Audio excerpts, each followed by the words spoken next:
어제 아침에 하나님이 저에게 하신 말씀이 있습니다. 그 말씀을 여러분과 나누기를 원합니다. 하나님이 제게 주신 말씀은 바로 이 말씀이었습니다. 나의 백성들이, 하나님을 섬긴다고 말하는 하나님의 백성들이 하나님 앞에 믿음을 보이는 삶을 살았으면 좋겠다고 말씀을 주셨습니다. 그래서 이 말씀을 준비했습니다. 믿음을 보이는 삶이 과연 어떠한 삶이고 우리가 어떻게 시작할 수 있는지, 그래서 하나님이 보시기에 우리가 믿음의 삶을 살아가고 있다는 것을 하나님 앞에서 증명할 수 있는 그 삶이 오늘부터 새롭게 시작되었으면 좋겠습니다. 과거에 어떠한 삶을 살아와서 어떠한 형태의 믿음을 보여왔던, 아니면 믿음 없는 삶을 살아왔던, 과거는 과거일 수 있습니다.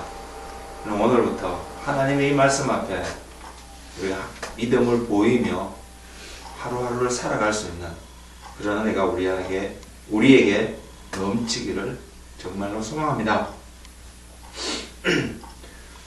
우리가 하나님의 백성으로 사는 길은 믿음밖에 없다는 것을 저는 새롭게 보게 되었습니다. 더 나아가서 말하면요, 믿음이 없이 시작되어지는 사랑도 의미가 없을 수 있다는 것을 저는 보았습니다. 그리고 이 세상에서 하나님의 백성으로 살아가는 데 있어서 더군다나 시작하는 데 있어서 믿음을 제외하고는 아무것도 이야기할 수가 없음을 또한 보았습니다.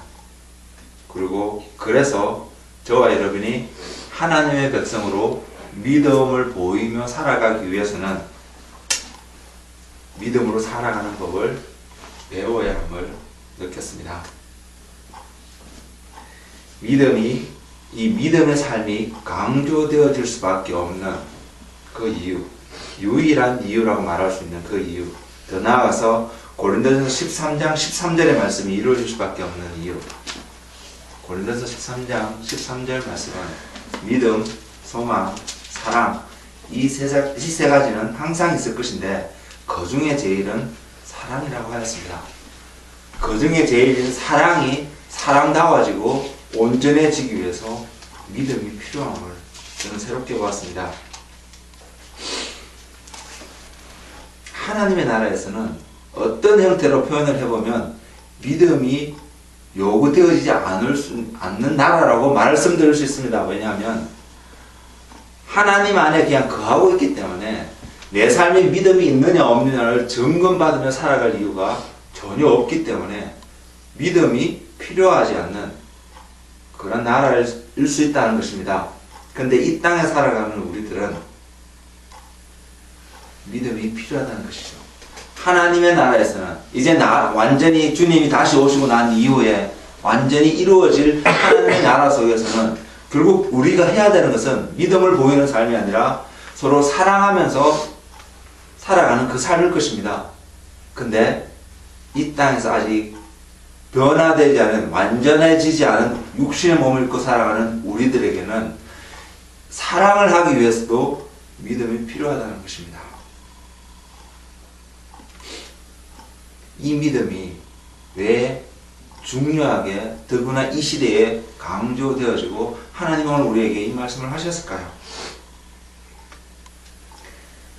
가장 먼저 시작되어질 그 이유는 하나님과 여러분 각자가, 제 개인이 관계를 맺기 위해서는 이 믿음이 필요하다는 것입니다. 이 믿음이 없이는 그 관계가 시작되지 않는다는 것입니다.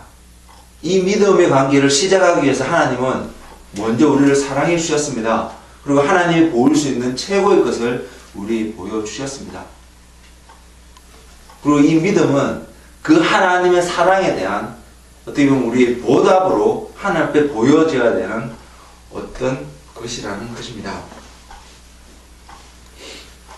그래서 하나님은 오늘을 살아가는 우리들에게 믿음의 삶으로 나아올 것을 요청하고 계십니다.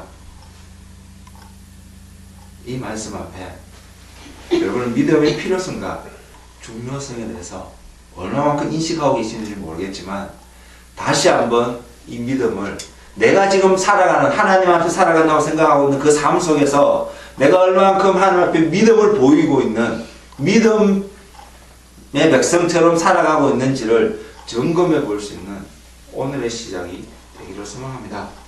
마태복음 8장입니다.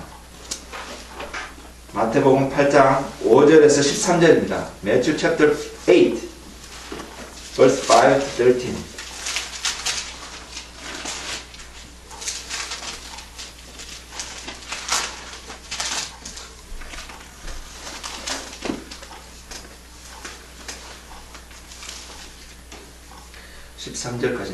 예수께서 가버나움에 들어가시니 한 백부장이 나와 간구하여 이르되 주여 내 하인이 중풍병으로 집에 누워 몹시 괴로워하나이다.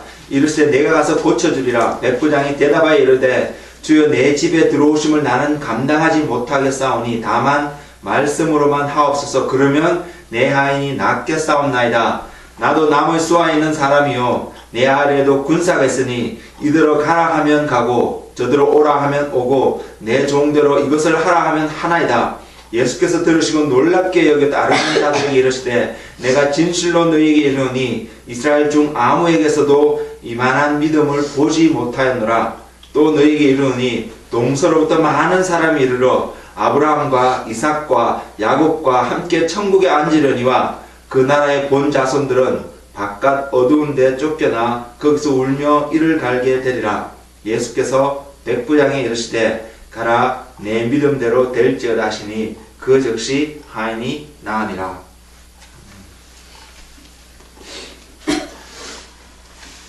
하나님께서 어제 아침부터 제게 말씀하시면서 믿음을 보이라고 말씀하시면서 우리에게 도전을 주는 한 예가 마태복음 8장입니다. 누가복음 7장인가요? 거기도 기록되어 있고요. 요한복음에도 기록되어 있는데 요한복음의 기록은 이렇게 자세하지는 않습니다. 어쨌든 이 백부장의 믿음을 통하여서 하나님은 우리에게 도전을 주기를 원하시고, 그리고 백부장이 보였던 믿음, 그래서 예수님이 칭찬하시게 됐던 그 믿음이 무엇인지를 우리가 발견할 수 있는 그런 은혜가 있기를 소망합니다.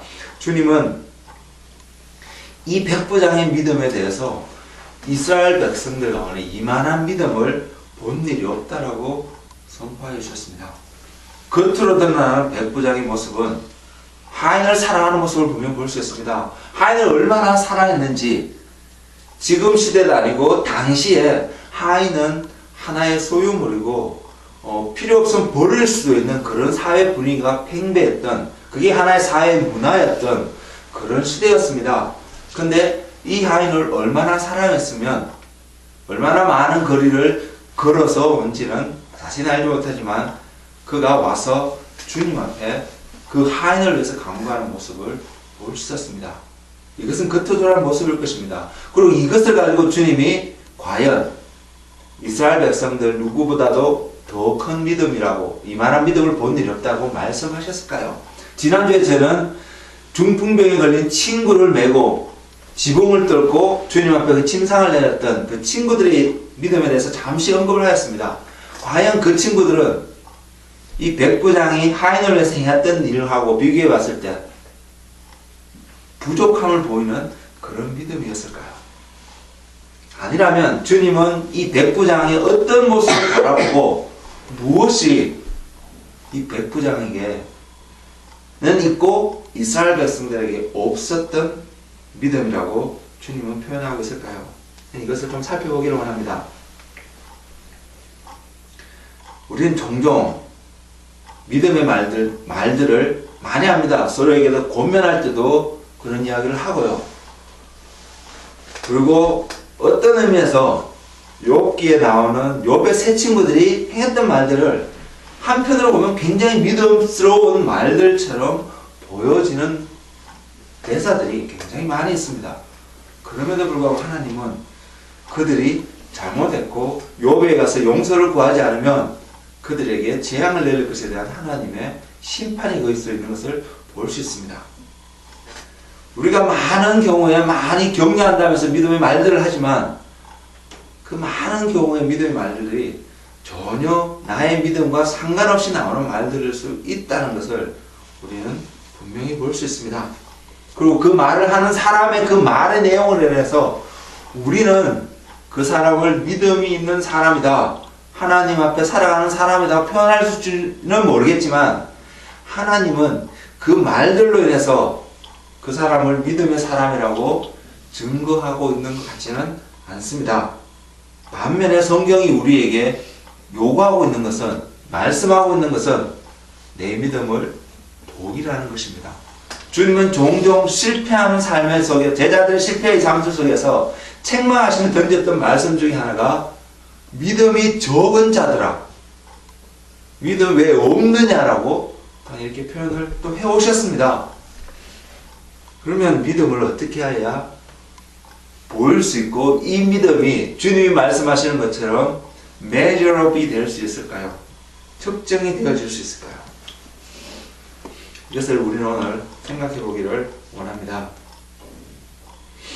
이 질문에 대해서 명확한 하나의 답은, 더 어떤 설명도 필요 없이 하나의 답은 야고보서 1장 22절에서 25절 말씀에 분명히 기록되어 있습니다. 그래서 이것을 요구하는 문화를 우리는 분명히 알 수 있습니다.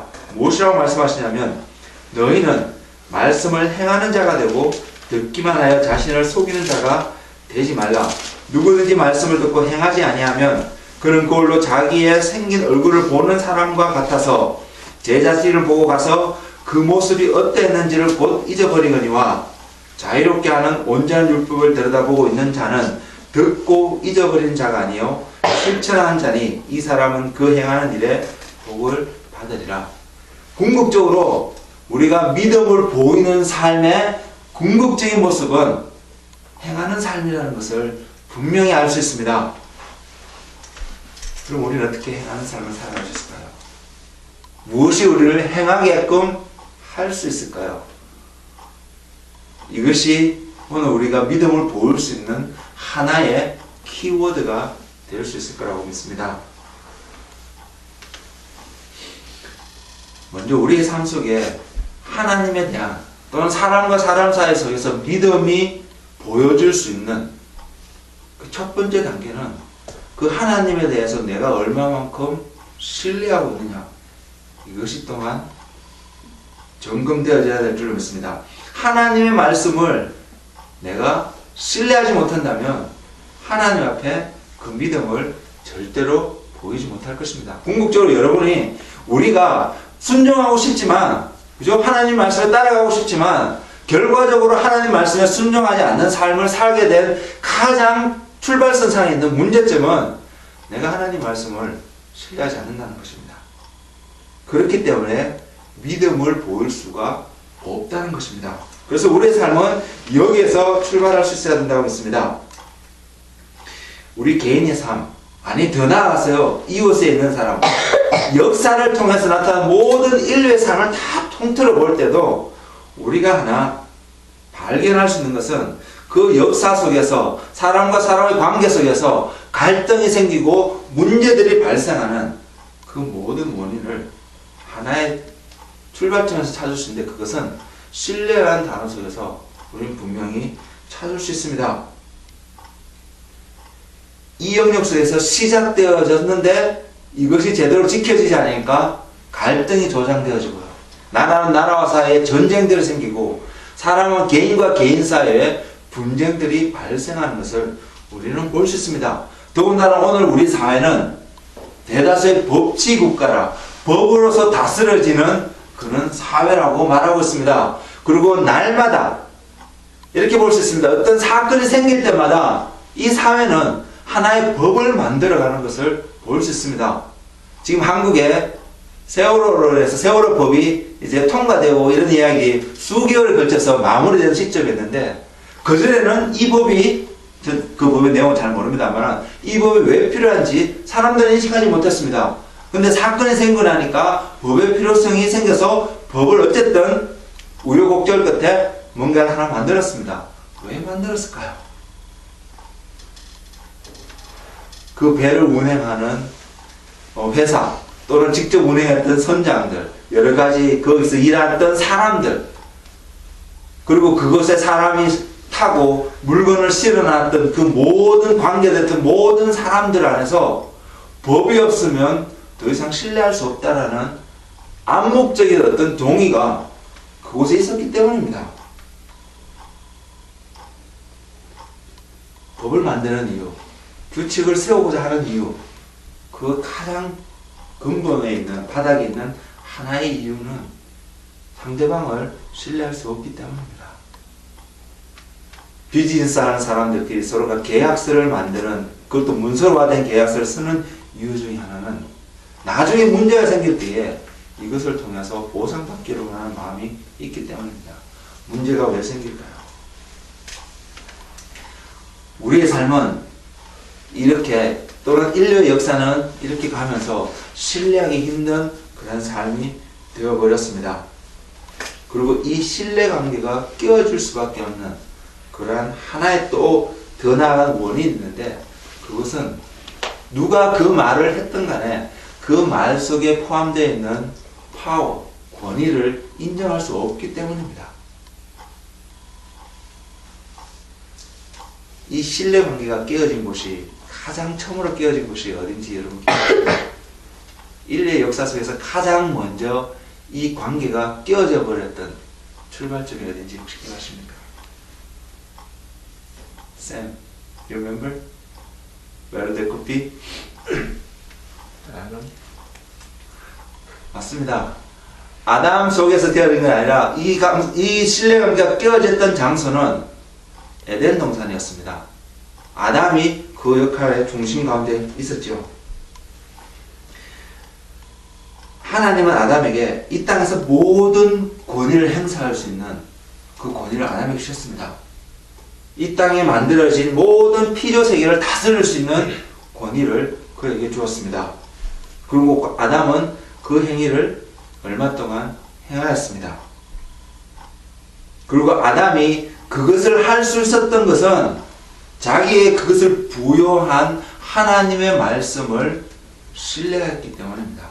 더 나아가서 믿었기 때문입니다. 하나님이 나에게 이것을 주셨기 때문에 내가 이것을 하나님의 말씀에 근거하여서 이것을 하고 있다는 것을 알고 행하였기 때문입니다. 결과적으로 하나님의 말씀에 순종하였던 것이죠. 그 순종하였던 그 순간까지는 그곳에 질서가 존재하였습니다. 모든 피조세계가 만족한 삶을 살았을 것임에 분명합니다.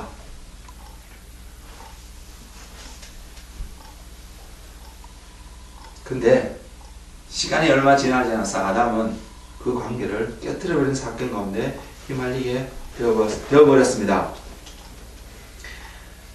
창세기 3장에 기록된 사건으로 보건대 적어도 아담이 믿어야 했던 하나님의 말씀은 선악과를 먹게 되면 죽게 된다는 그 하나님의 말씀이었습니다. 하나님께서 자기에게 권위를 주셔서 하나님이 땅을 다스리라고 그에게 주어진 영역을 다스리라는 말씀에 순종했던 것만큼 하나님이 또 한 말씀하셨던 또 다른 한 가지의 말씀, 동상 중앙에 있는 선악을 알게 하는 나무의 열매를 먹게 되면 너는 결코 정령 죽으리라고 하셨던 하나님의 말씀을 다스리라고 했던 말씀과 동일한 차원에서 신뢰를 하였다면, 믿었다면 아담은 하나님을 어게인스트하는 그 유혹에 빠지지 않았을 것입니다. 그런데 뱀이 와서 몇 마디 말로 이야기를 하니까 아담 속에는 하나님의 말씀을 불신하기 시작하는 어떤 텀이 생겨버렸다는 것입니다. 뱀의 말을 더 신뢰하기 시작했다는 거 표현할 수 있습니다. 그래서 그는 그 열매를 먹었습니다.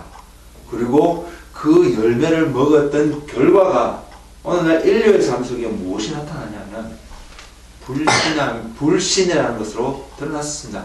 내가 원하든 원하지 않든 우리는 은연중에 이 열매를 먹고 살아가는 모습을 수시로 얼마든지 발견할 수 있다는 것입니다. 그래서 우리가 하나님 앞에 믿음을 보이기 위해서는 이것을 극복하는 힘이 필요합니다. 이 영역 속에서 우리가 이겨나갈 때 우리는 하나님 앞에 온전한 믿음을 보일 수가 있습니다. 백부장에게는 분명히 있었는데 이스라엘 백성들에게 없었던 것이, 이것을 말씀을 통해서 우리는 분명히 발견할 수 있습니다. 이스라엘 백성들의 문제는 자신들이 로마의 속국이었고 자유가 없는 백성이었음에도 불구하고 자신들은 거기에 속한 사람이 아니라고 생각했습니다. 어쩌면 맞을지도 모릅니다. 하나님의 백성이었던 이스라엘 백성들은 분명 하나님 안에서 자유인이었을 것입니다. 그러나 이 자유라는 것에 너무 많은 포커스를 맞췄는지는 모르겠지만 그들이 하나님께 속해 있다는, 하나님의 권위 아래 속해 있다는 그 사실마저도 잃어버렸은 것을 볼 수 있습니다. 하나님 안에서 그들이 살아가야 된다는 사실을, 마음과 같은 모습들을 우리는 순간순간 찾을 수 있다는 것입니다. 그리고 그들에게 주어졌던 그 자유는, 자유인이란, 나는 어느 누구에도 죄인을 속박된 자가 없고 자유인이라고 고백할 수밖에 없게끔 만들었던 그 근본 자유의 그 근원은 하나님 안에 있다는 것이 발견되어질 때에 누릴 수 있다는 사실을 그들은 잃어버렸습니다. 비록 그들이 우리는 어느 누구에게도 종된 경우가 없고 우리는 아브라함의 자손으로 자유인으로 태어났다라고 말하였지만 그들은 실제적으로 하나님께 속한 자유인이 아니었던 것입니다. 그리고 하나님 안에서라는 그 말은 하나님의 권위 아래 있다는 것을 의미하는 것입니다. 종임에도 불구하고, 그리고 실제적으로 그들은 로마의 종이었습니다. 근데 그들은 그 권위 아래 사는 것을 거부하였기 때문에 그들은 주님이 오셨음에도 불구하고, 주님을 보았음에도 불구하고, 온전한 하나님의 실체의 모습을 보았음에도 불구하고 하나님께 순종할 수 있는 놀라운 기회를 잃어버리는 그러한 사건이 생겼습니다. 그러나 백부장은 이스라엘 백성들과 비교해 보았을 때 이스라엘 백성과는 차원이 다른 자유 속에서 살아갔던 자였습니다. 그는 로마의 오피셜이었습니다. 그 로마의 권위 아래 보호를 받는 사람이었습니다. 그리고 그 자신이 철저하게 그 권위 아래 있다는 것을 알았습니다. 그리고 그것이 의미하는 것을 무엇인지 알았습니다. 비록 그는 이방인이었습니다. 하나님을 알지 못하는 사람이었습니다. 이방인이었다는 것은 하나님과 상관없는 사람이었다는 것을 내포하고 있는 전제였습니다. 비록 그가 이스라엘 백성을 통해서 하나님을 보고 이스라엘 백성을 돕고 회당을 짓고 여러 가지 많은 선한 일들을 행하였지만 그의 근본은 하나님과 전혀 관계없는 그러한 백성이었다는 것을 이방인이라는 단어가 설명하고 있습니다. 그럼에도 불구하고 로마의 권위 안에서 그것이 의미하는 것을 알았던 그는 예수님 앞에 나왔을 때에 하나님의 권위를 인정하는 그의 모습을 보였습니다. 백부장 안에서 자유함이 있었다면 그 자유가 어디에서 시작되어서 자기에게 주어지고 내가 그것을 누릴 수 있다는 것을 백부장은 정확히 알았다는 것입니다. 백부장이 예수님께 나와서 나도 남의 밑에 있는 사람이고 내 밑에도 수하가 있어서 이들에게 가라 하면 가고 저들이 오라면 온다고 고백하였던 그 고백 속에는 하나님이 이 땅을 다스리고 있다는 그의 믿음의 고백이 그 안에 있다는 것입니다. 하나님께서 말씀하시면 모든 것이 이루어질 수밖에 없다는 그 고백이 그곳에 있었다는 것입니다. 반면에 이스라엘 백성들은 하나님 앞에 그 고백을 안 했다는 것이죠. 주님 앞에 나오면 그들의 문제가 해결되어지는 것을 다 알고 주님 앞에 나왔었는지도 모르겠지만 그들의 근본적인 삶, 그들 삶 속에 놓여있던 그 삶의 하나의 모습은 하나님 말씀 아래 구하는 것이 최고의 삶이고 순종하는 것이, 그리고 그럴 때에 하나님 말씀이 이루어진다는 것이 그들의 삶 속에 온전히 다가오지 않았다는 것을 우리는 볼 수 있습니다. 이것이 이스라엘 백성들과 백부장이 다른 점이었습니다. 우리의 삶 속에서 하나님의 나라가 이루어지기 시작하는 그 시작점은 하나님의 공의를 인정하는 데서 시작이 되었습니다. 하나님 말씀을 하나님 말씀답게 여러분들이 받아들일 때에 여러분의 삶은 하나님 안에서 하나님과 동행하는 삶을 살아갈 수 있습니다. 그리고 하나님의 공의를 인정하기 시작하는 그 시점이 여러분이 하나님 앞에 믿음을 보이기 시작하는 시점이라는 것입니다. 아무리 성경에 있는 말씀을 인용하면서 선하고 좋은 말을 내가 수시로 한다 할지라도 내 삶의 근본적인 태도 안에서 백부장과 같은 삶이 아니라 이스라엘 백성들과 같은 삶의 모습을 나타낸다면 그 사람은 결코 믿음을 보이는 삶을 살아갈 수 없다는 것입니다. 이 모든 걸 종합해서 우리 안에 믿음이 없는 이유를 그냥 한마디로 표현해보면 우리가 하나님의 권위를, 나의 삶을 향해서 나가오시는 하나님의 권위를 인정할 수 없기 때문에 나는 믿음의 삶을 살아가지 않는 것입니다. 나는 한 번도 이렇게 생각해 본 적이 없다라고 생각할 수 있습니다. 그것은 내가 그만큼 속고 살아왔다고 말할 수도 있습니다. 하나님의 말씀은 우리에게 분명히 던져주는 것은 하나님의 권위를 인정하는 사람이, 하나님이 하나님이신 것을 아는 사람이 하나님의 말씀 앞에 불순종하는 삶을 살아갈 수 있을까 하는 것입니다. 상식선에서도 불가능하다는 것입니다. 우리가 부지불식중에도 하나님의 말씀을 어기는 삶을 살아가는 가장 중요한 이유는 우리가 그 순간순간 들려지는 하나님의 말씀에 온전한 신뢰와 믿음을 두지 못하기 때문에 나타난 하나의 결과물이라는 것입니다. 반대로 저와 여러분이 사소한 것 하나라도 이것이 하나님이 나에게 하신 말씀이고 하나님이 나를 통해서 보이기를 원하는 하나님의 말씀의 결과물이라면, 그리고 그 말씀에 대해서 우리가 온전히 신뢰하고 그 권위를 인정한다면 우리는 그 말씀을 순종할 것입니다. 누가 했던 말이랄지라도. 내가 인정하지 않는 사람의, 또한 나보다 너무나 어린 사람이 하는 말이랄지라도 그것이 하나님의 말씀으로 들리는 순간 우리는 그 말씀을 그냥 던져버리지 못할 거라는 것입니다. 이것이 하나님의 백성으로 살아가는 사람들 속에 나타나야 되는 하나님을 경외하는 삶의 한 특징이라는 것입니다. 발람은 결과적으로 당나귀가 하는 이야기를 듣고 하나님이 말씀하시는 것을 알았습니다.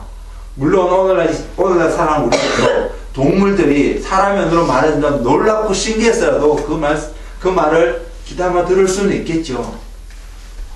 그러나 당나귀는 하찮은 미물이라는 존재인 것입니다. 아무것도 아닐 수 있는 존재라는 것입니다. 그 존재가 들려주는 메시지에 들을 수 있는, 하나님의 음성을 그곳에서 들을 수 있는 자가 은혜 가운데 있을 수 있다는 것입니다. 발람이 결국은 멸망할 수밖에 없는 길을 걸어갔지만 우리는 그 예외 속에서도 배울 것이 또 있습니다.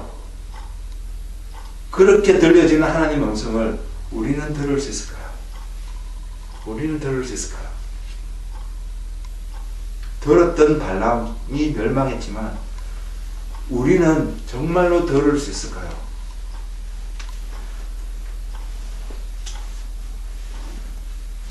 순종의 삶이 되지 않는 이유는 그분의 음성을 듣지 못하기 때문만이 아닙니다. 더 근본적인 문제는 그분의 말씀을 내가 온전히 신뢰하지 못하기 때문입니다. 주님이 오늘 우리에게 믿음을 보이라고 말씀하신 이유는 바로 이 순종 가운데 있음을 깨달을 수 있습니다. 하나님의 권위를 높이는 자리로 나오라는 것입니다. 하나님이 그냥 세상에 있는 많은 신들 가운데 있는 하나의 신이 아니라 이 모든 만물을 다스리시고 창조하시고 다스리시고 운행하고 계시는 바로 그 유일하신 참 하나님인 것을 인정하는 그 자리로 나오라고 저와 여러분을 부르고 계십니다. 백부장은 하나님을 알지 못한 이방인이라는 딱지가 있었던 그 백부장은 예수님 앞에 나오면서 하나님의 권위를 인정하는 모습으로 나왔습니다. 이것은요, 예수님이 하나님을 높였던 것과 동일한 차원의 삶의 태도였다는 것입니다. 그래서 예수님이 이스라엘 백성들, 자기를 따라오는 수많은 이스라엘 백성들을 뒤돌아보시면서 그렇게 하셨습니다. 내가 이스라엘 가운데 이만한 믿음을 본 일이 없다는 것이죠.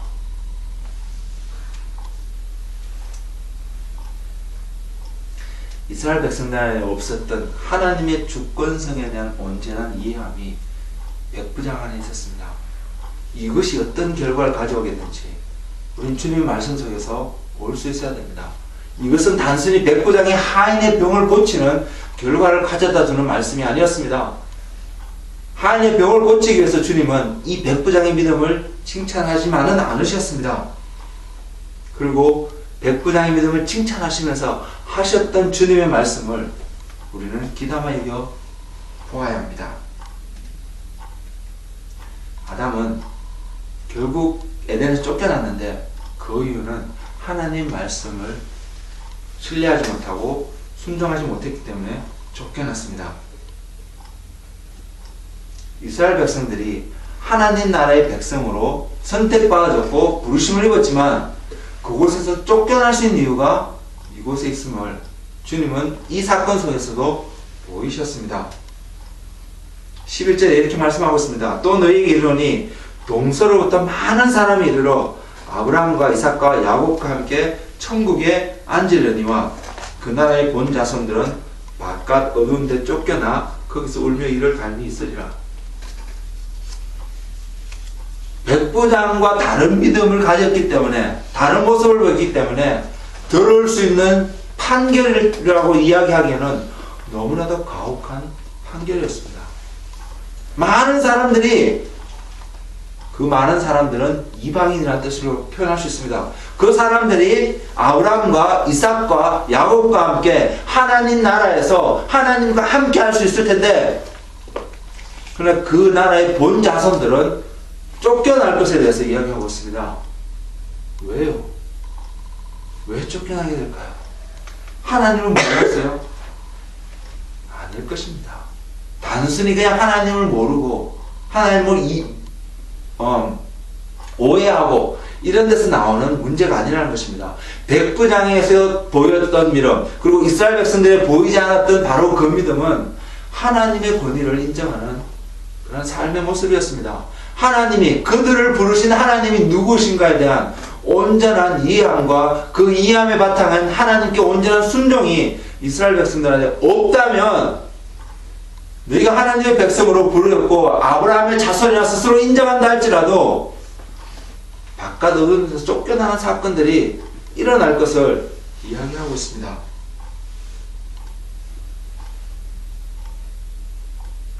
백부장이 하인을 병을 고치기 위해서 주님 앞에 나온 그 고백의 이야기를 듣고 주님은 이스라엘 백성들에게 하나님에서 떨어질 수 있는 것들에 대해서 경고하고 있습니다.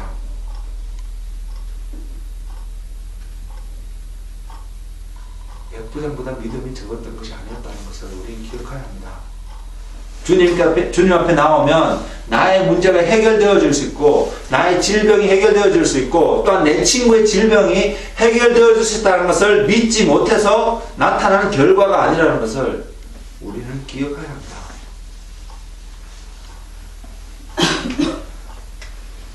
그분의 권위 아래 순복하는 일을 무시했기 때문에 그분의 권위 아래 순복하는 일을 무시하면 쫓겨나는 일이 있을 수 있다는 것에 대한 주님의 경고를 우리는 들을 수 있어야 합니다. 반면 하나님을 모르는 이방인이 자기가 실생활 속에서 경험하는 그 권위의 바탕에 한 그 경험은 어떻게 보면 지혜라고 말할 수 있는 그 지혜로 하나님 앞에서 그것을 인정하며 나아갔던 그 모습을 통하여서 하인의 병을 고칠 수 있고 또 어쩌면 자신의 모든 구원의 문제를 해결할 수 있었다면 그러면 하나님의 백성으로 부르심을 잊고 하나님과 인정하고 또 누구보다도 더 깊은 교제를 누릴 수 있는 그 위치에 있는 하나님의 백성들이 하나님의 권위를 높이고 나아갈 때에 이보다 더한 일들이 일어나지 않겠습니까? 이보다 더 놀라운 하나님의 영광을 경험하지 않겠습니까? 8장, 마태복음 8장 조금 더 뒤로 가보면 바다를 잠잠케 하시는 주님의 사건이 기록되어졌습니다. 8장 26절에 예수님께서 제자들에게 이렇게 말씀하고 있습니다. 어찌하여 무서워하냐? 믿음이 적은 자들 하시고 곧 일어나 바람과 바다를 꾸짖으시니 아주 잔잔하게 되거늘 그 사건이 나자 제자들이 놀라면서 고백하였던 고백이 이것이었습니다. 도대체 이 예수라는 분이 누구이길래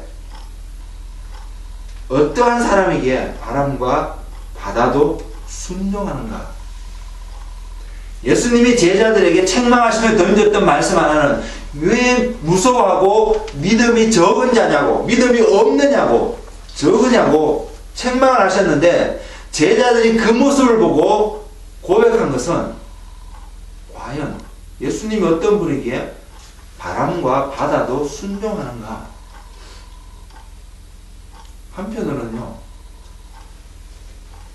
하나님의 아들 같아 보이고 메시아 같아 보여서 지금 따라가고 있는 제자들이었음에도 불구하고 그 메시아라는 하나님의 아들이라는 하나님이라는 그분에 대한 온전한 그림을 그들의 삶들 속에서 가질 수 없었다는 것의 고백입니다.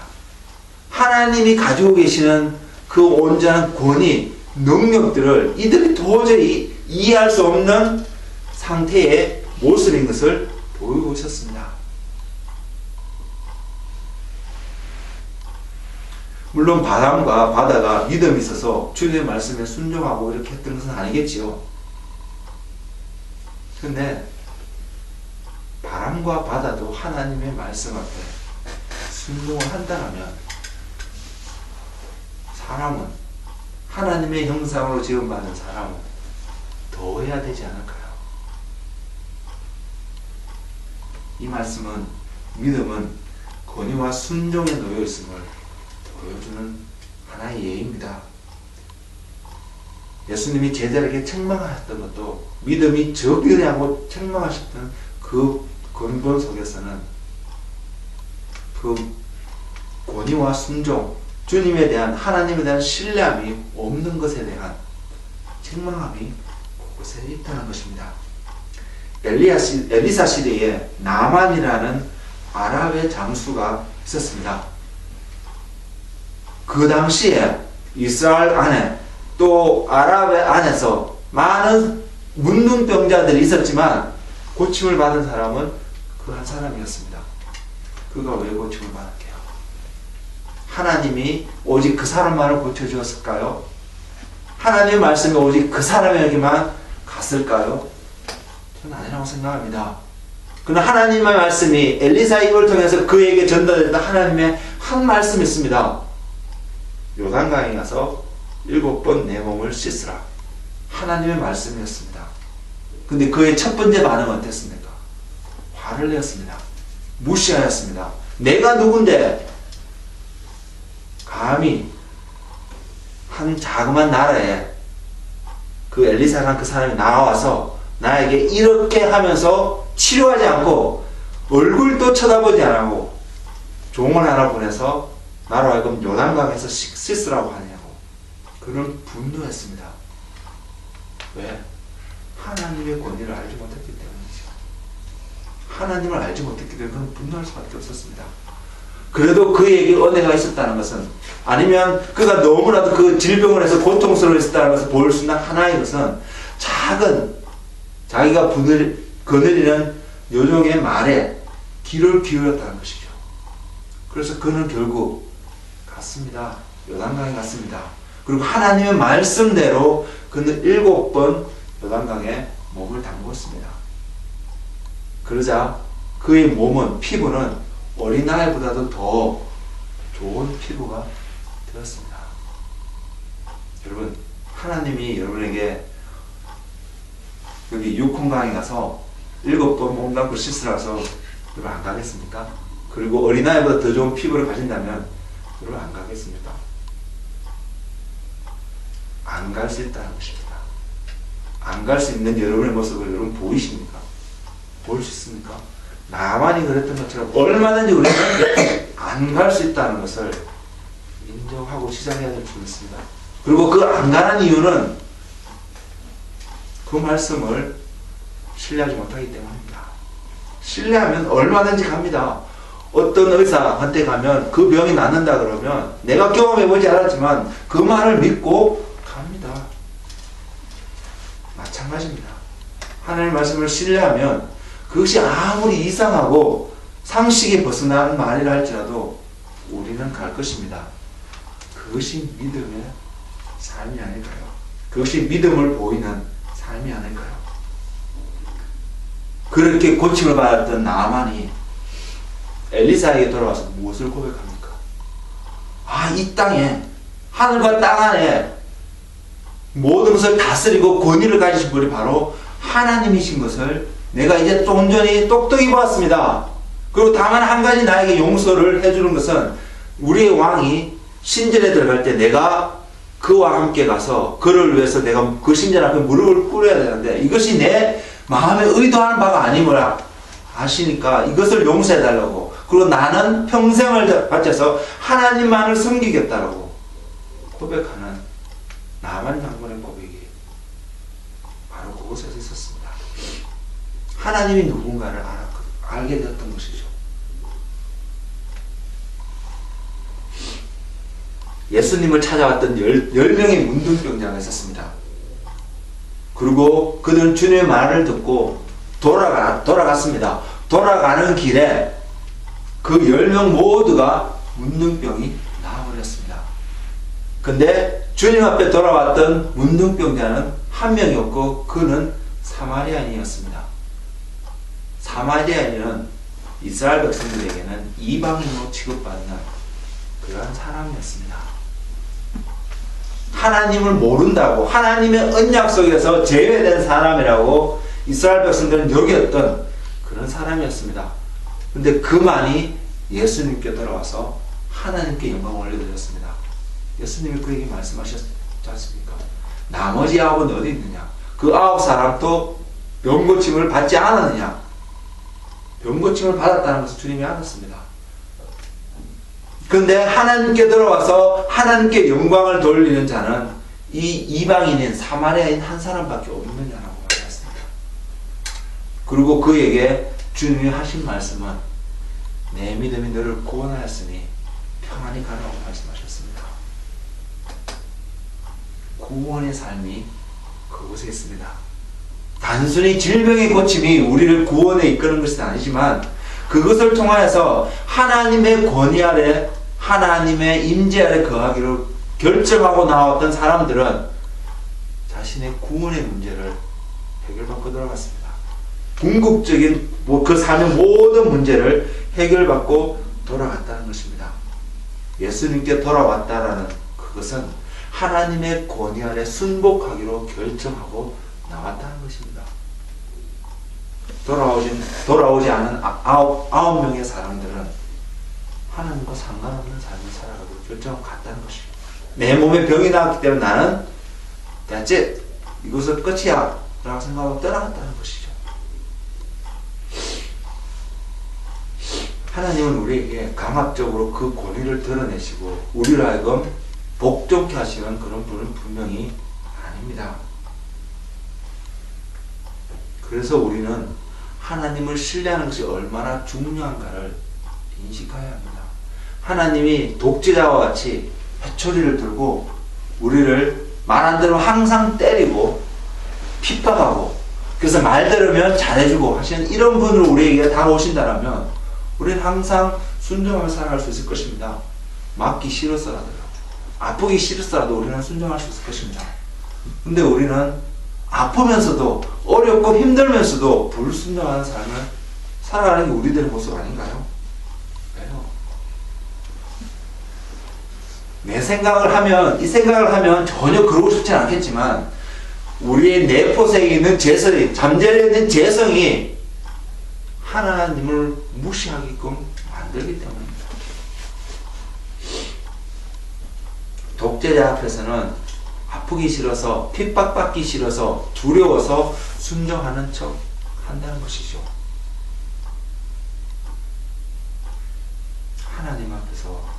하나님 안에서 저와 여러분이 순종할 수 있으려면 그분의 권위를 온전히 높이고 그분을 앞에 경험해야 하는 삶을 살아갈 수 있으려면 우리는 그분의 말씀을 자발적으로 신뢰할 수 있어야 합니다.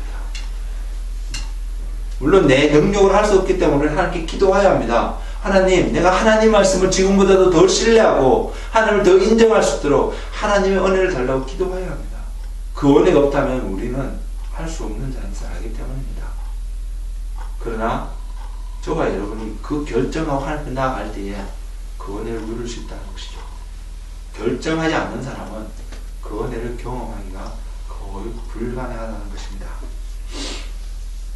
이 신뢰가 형성되어졌을 때 우리는 하나님께 순종하며 하나님과 동행하는 삶을 살아갈 수 있습니다. 이런 사람은 하나님 앞에 믿음을 보일 수 있습니다. 우리가 하나님 앞에서 이 땅에서 살아가면서 믿음을 보이는 출발점은 이곳에 있습니다. 우리는 많은 이야기를 듣습니다. 그 가운데 성경의 이야기도 같이 듣습니다. 우리의 삶 속에 우리의 삶을 이끌어가는 가장 우선순위가 되어지는 권위가 어디에 있습니까? 하나님의 말씀입니까?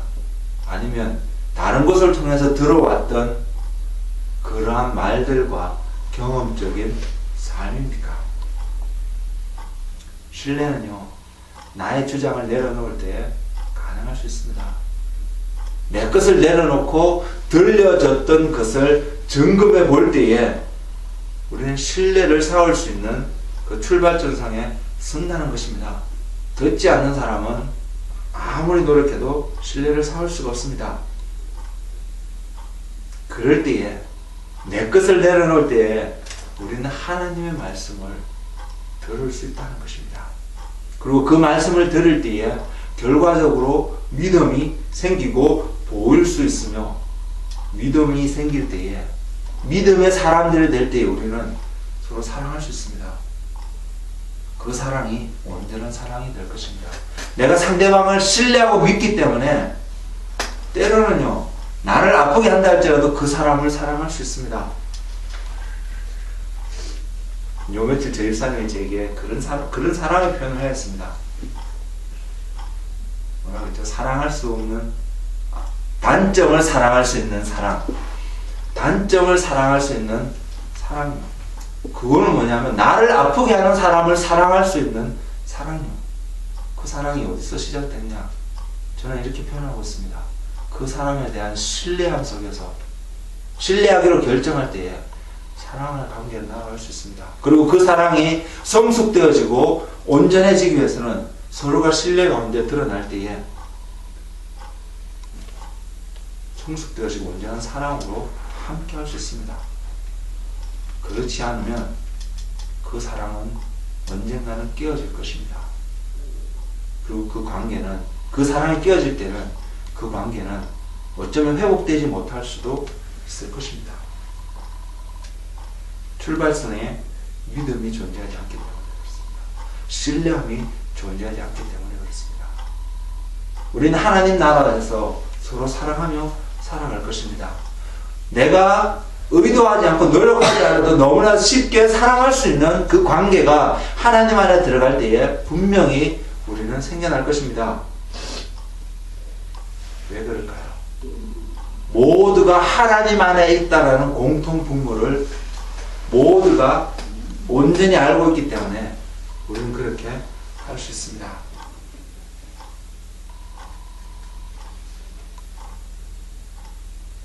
하나님과 나와의 관계, 하나님과 나와의 친밀감이 형성되는 출발점이 이곳에 있습니다. 이것이 안 되면 하나님의 말씀을 신뢰하는 과정 가운데 내가 내 것을 내려놓고 나아가지 않는 사람들은 하나님과의 친밀감을 경험하기 어렵습니다. 하나님과 나와의 관계를 회복하기 위해서는 오직 한 길입니다. 내가 지금 갖고 있는 생각과 잣대들을 하나님의 말씀 앞에 내려놓아야 합니다. 그리고 하나님의 말씀이 나의 기준과 잣대가 되어야 된다는 것입니다. 그때에 우리는 흔들리지 않고 바르게 설 수 있습니다. 사람과 사람의 관계 속에서 마찬가지입니다. 내 것을 내려놓고 그 사람과 다가가지 않는다면 결코 그 사람과 하나 될 수 있고 그 사람과 믿음의 관계, 신뢰 관계 형성할 수 있는 시작점조차도 생기지 않는다는 것입니다. 하물며 사람의 관계 속에서도 그러한데 하나님과 관계를 맺어 나가기 위해서 나아가야 되는 우리들이 우리의 것을 고스란히 갖고 하나님 앞에서 관계를 맺어갈 수 있을까요?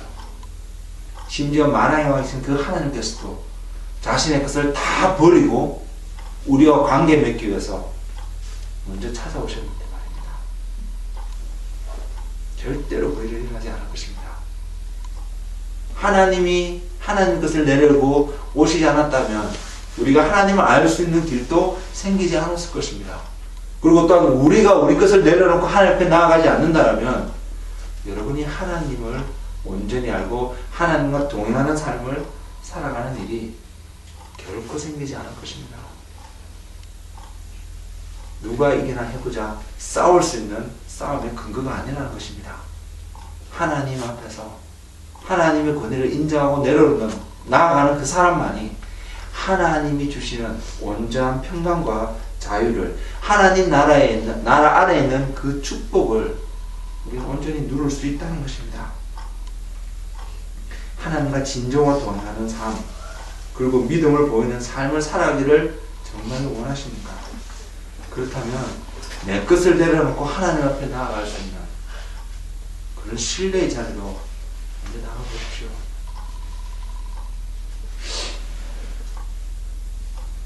그리고 무엇이 하나님이 보이시는 길인지 분별한 은혜를 구하십시오.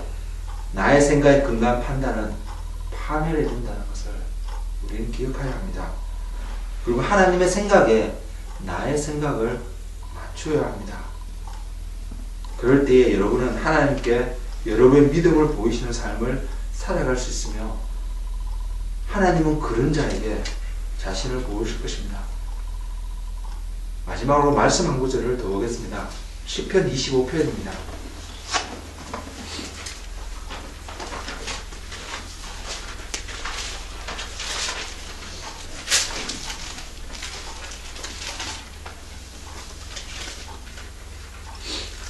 시편 25편 12절의 말씀에서 15절 말씀을 마지막으로 보며 오늘 말씀을 마치고자 합니다. 여호와를 경외하는 자 누구냐? 그가 택할 길을 그에게 가르치시로다. 그의 영혼은 평안히 살고 그의 자손은 땅을 상속하려다. 여호와의 친밀하심이 그를 경외하는 자들에게 있으며 그의 언약을 그들에게 보이시리로다. 내 눈이 항상 여호와를 바라보면 내 발을 그물에서 벗어나게 하실 것이니라.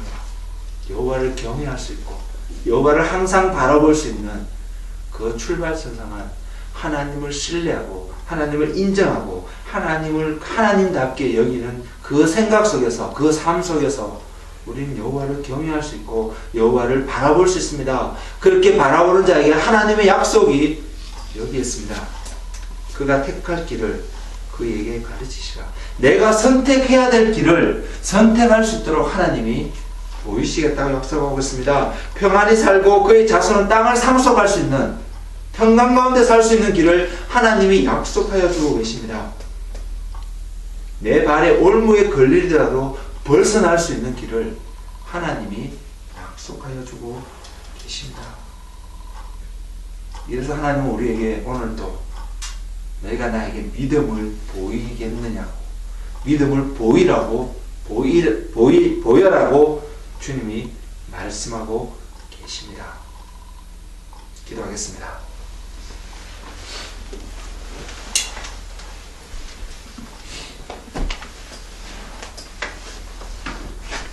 하나님, 이 아침에도 우리를 포기하지 않으시고 우리에게 하나님의 자리로 나오실 것을 말씀하여 주신 하나님, 그 하나님 앞에 감사와 영광 올려드립니다.